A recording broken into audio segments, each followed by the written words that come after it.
ప్రేమ, యేసుని ప్రేమ.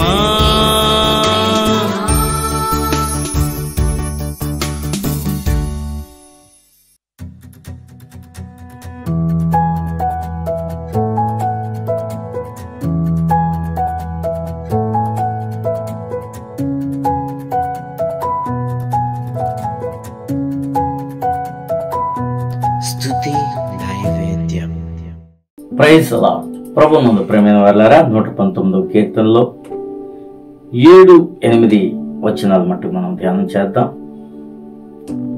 మరి ఈ యొక్క 119వ కీర్తన కొన్ని భాగాలుగా మనకి కనబడుతూ ఉంటుంటుంది. మొట్టమొదటి భాగం అలెఫ్, ఈ భాగంలో 8 వచనాలు, అలాగే బేత్ అనే భాగంలో 8 వచనాలు మనకి ఈ యొక్క అధ్యాయాల్లో మనకు కనబడుతూ ఉంటుంటాయి. కాబట్టి ఈ చివరి 2 వచనాల్లో అలెఫ్ అనే భాగంలోంచి మనం చదువుకుందాం. 7, 8 వచనాలు. నీతి గల నీ న్యాయ విధులను నేను నేర్చుకున్నప్పుడు యథార్థ హృదయముతో నీకు కృతజ్ఞతాస్తుతులు చెల్లించెదను. నీ కట్టడలను నేను గైకొందును, నన్ను బొత్తిగా విడనాడకము. ప్రార్థన చేసుకున్నాను. మహాపరిశుద్ధుడా నా తండ్రి, మీకే వందనాలు ప్రభువా. నీ కృపలో మమ్మల్ని జ్ఞాపకం చేసుకోండి. నీ కృపను బట్టి ప్రతిరోజు నీ మాట వినే భాగ్యము, నీ మాటను పాటించు భాగ్యము మాకు ఇస్తున్నావు. నీకే వందనాలు. ఇంకా నమ్మకంగా మేము జీవించుటకు నీ కృపను మా మీద ఉంచమని యేసు నామమున ప్రార్థన చేయుచున్నాం తండ్రి, ఆమేన్. ప్రియమైన వారలారా, ఇక్కడ 7వ వచనంలో అంటున్నాడు, నీతి గల నీ న్యాయ విధులు. దేవుని యొక్క న్యాయ విధులు, దేవుని యొక్క ఆజ్ఞల్లో నీతి ఉన్నది. హల్లెలూయా. చూసారా, ఆజ్ఞలు కష్టమైతే అవ్వచ్చు కానీ పాటిస్తే అవి ఈజీ అవుతాయని నిన్న రోజు మనం చెప్పుకున్నాం. అయితే అవి నీతి కలిగిన న్యాయ విధులు. దేవుని యొక్క మాటలో చెడ్డ అనేది ఉండదు. ఆయన ఏదన్నా చేయమన్నాడంటే అది చేస్తే మనకి ఎంతో మంచిది, ఆశీర్వాదం. ఏదైనా ఆయన వద్దు అన్నాడంటే అది కూడా మనకు ఆశీర్వాదం.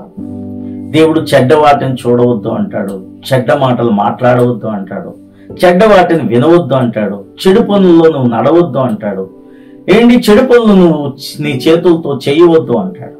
కాబట్టి అలాగని మనం ఆ మాటను విని దానిని ఆచరిస్తే మనకు మంచే గాని చెడ్డ అనేది జరగదు. ఆయన న్యాయ విధుల్లో ఏముందంటే నీతి ఉందండి. హల్లెలూయా. ఆయన చెడ్డ మార్గంలో నడిపించే దేవుడు కాదు. ఆయన మార్గమే నీతి మార్గం. ఆ నీతి మార్గంలో నడిచిన వాడే దేవుని యొక్క జీవ మార్గంలోనికి నడవగలుగుతాడు. కాబట్టి ప్రియమైన వారలారా, మనల్ని జీవాన్ని ఇవ్వటానికి నడిపించే ఈ నీతి న్యాయ విధులను గైకొనాలని మనం ప్రార్థన చేసుకోవాలి.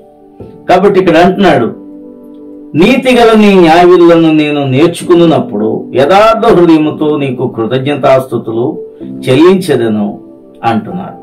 కాబట్టి దేవుని యొక్క న్యాయ విధులు ఏంటో మనం నేర్చుకున్నప్పుడు మనం యథార్థమైన హృదయంతో దేవునికి కృతజ్ఞతాస్తుతులు చెల్లిస్తాం. దేవుని యొక్క న్యాయ విధులు మనకి యథార్థతను నేర్పిస్తాయి. యథార్థంగా ఉండటం, చక్కగా పరిశుద్ధంగా జీవించడం మనకు నేర్పిస్తాయి. కాబట్టి అప్పుడు మనము చెల్లించే కృతజ్ఞత, ఆయనకు చెల్లించే ఆరాధన ఆయన ఎంతో ఆస్వాదిస్తాడు, స్వీకరిస్తాడు కదండి. నువ్వు చెడ్డ క్రియలు చేస్తున్నావు కయ్యను, అందుకనే నీ అర్పణ నేను అంగీకరించలేకపోయాను. నువ్వు మంచి క్రియలు చేస్తే నీ అర్పణ కూడా నేను అంగీకరిస్తాను కదా అంటాడు దేవుడు. కాబట్టి హేబేలు అర్పించిన అర్పణలో యథార్థత ఉంది, భయం ఉంది, భక్తితో దేవునికి అర్పించవలసిన వాటిని అర్పించాడు. తన హృదయముతో కృతజ్ఞతాస్తుతులు దేవునికి చెల్లించాడు. అందుకనే అతని ఆరాధనను, అతని అర్పణను దేవుడు ఏం చేశాడంటే స్వీకరించాడు. ప్రియమైన వారలారా, కాబట్టి మనం కూడా యథార్థ హృదయంతో దేవునికి కృతజ్ఞతాస్తుతులు చెల్లించాలి. నీ కట్టడలను నేను గైకొందును, నన్ను బొత్తిగా విడనాడకును. నీ కట్టడలు అన్ని నేను గైకొంటాను ప్రభువా, నన్ను మాత్రం విడవద్దు అంటున్నాడు ఈ భక్తుడు. హల్లెలూయా. నిజంగా దేవుడు కట్టడలను పాటించే వారిని విడుస్తాడా ఏంటి? ఒకసారి భక్తి పరులు మాట్లాడే మాటల్లో కొంచెం మనకి చౌత్యం కనబడుతుంది. నిజంగా దేవునితో నడిచేవాడిని, దేవుని శాసనాలు పాటించేవాడిని దేవుడైనా ఎప్పుడైనా విడుస్తాడా? ఆయన తన వాక్కును పాటించే వారిని, తన నీతి మార్గంలో చక్కగా నడుచుకునే వారిని విడిచే దేవుడు కాదండి. ఆయన ఎల్లప్పుడూ నీకు తోడుగా ఉంటాడు. నిన్ను విడువాడు, ఎడబాయని దేవుడు యేసు ప్రభువు. మనమైనా ఆయన ఆజ్ఞలను విడిచి తిరగొచ్చేమో కానీ ఆయన నిన్ను మర్చిపోయే దేవుడు కాదు. అందుకనే పడిపోయినప్పుడు కూడా దేవుని వాక్కుని నీ దగ్గరికి పంపించి నీ బుద్ధి చెప్తూ మళ్ళా పాపం అనే ఊబిలో నుంచి నిన్ను లేపి తన మార్గంలో నిన్ను నిలబెడతాడు. అటువంటి గొప్ప దేవునికి స్తుతులు అర్పిద్దాం, ప్రార్థన చేసుకుందాం. మహాపరిశుద్ధుడా మా తండ్రి, నీ వాక్కును బట్టి నీ నామాన్ని మహిమపరుస్తున్నాం నాయన. మరొకసారి నీ జీవవాక్యంలో ఉండే జీవధారలు మాకు త్రాగదీస్తున్నందుకు వందనాలు. నీ కృప మా మీద ఎల్లప్పుడూ ఉంచుమని యేసు నామమున ప్రార్థన చేయుచున్నాం తండ్రి, ఆమేన్.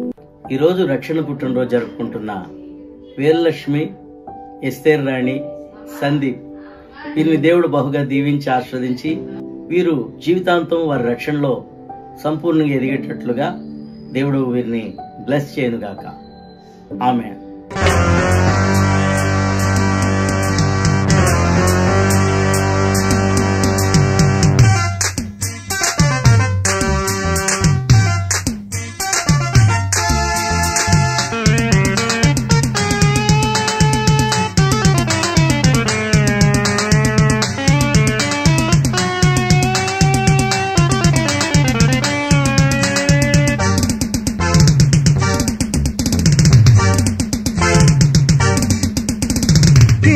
దేశాన్ని కూడా ఎంతగానో ప్రేమించిన దేవుడు నా దేవుడు. హిందూ దేశాన్ని కూడా ఎంతగానో ప్రేమించిన దేవుడు నా దేవుడు. అందుకే 2 సార్లు నా దేశం పేరును పరిశుద్ధ గ్రంథంలో రాయించాడు. అందుకే 2 సార్లు నా దేశం పేరును పరిశుద్ధ గ్రంథంలో రాయించాడు. ఓహో నా దేవుడు, నా దేవుడు, నా దేవుడు, నా దేవుడు. అతడే అతడే అతడే యేసు క్రీస్తు, అతడే అతడే అతడే యేసు.